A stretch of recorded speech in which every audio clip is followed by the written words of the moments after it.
Billy Bunny and the Babbling Brook. The next morning after Billy Bunny and Uncle Lucky had returned to the Old Briar patch, as I told you in the last story, it rained and poured, and of course nobody could go out. If it had been a gentle shower, it wouldn't have made any difference, but it rained so hard that I really believe Billy Bunny would have been drowned if he had even hopped out of the front door and back again. "Now the best thing for you to do," said Mrs. Bunny after breakfast, "is to go up into the garret and play with all your old toys. You have been away so long they'll all seem just like new." So Billy Bunny hopped upstairs, and Uncle Lucky sat down and read the Bunnyville Bugle, and Mrs. Bunny washed up the breakfast dishes, and of course they all had a lovely time in spite of the rain. Well, it turned out just as Mrs. Bunny had said. The toys in the garret all seemed just like new, and some Billy Bunny had forgotten all about, so that he had a lovely time till lunch, and then the sun came out and dried up the wet places, and the pleasant meadow looked twice as green and lovely as before.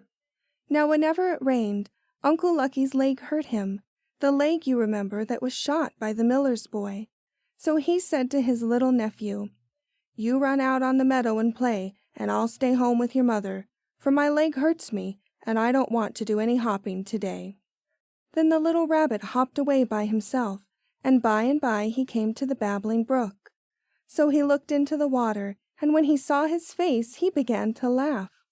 For Billy Bunny hadn't looked at himself for so long, he had forgotten how he looked, and, anyway, he had grown so large that he wouldn't have known himself if he hadn't been sure that there was nobody else looking into the water at the same time. And while he was laughing, Mrs. Cow came along, the little bell tinkling at her throat and making such pretty music it seemed to say to the little rabbit, "I'm just a tiny tinkling bell, but everywhere I go, the people say I'm so gay, they love to hear me so. Tinkle, tinkle, dinkle dell, oh, I'm a happy little bell." "Did you hear what the little bell was saying?" asked Billy Bunny, but Mrs. Cow shook her head. "It didn't say anything but tinkle, tinkle, did it?"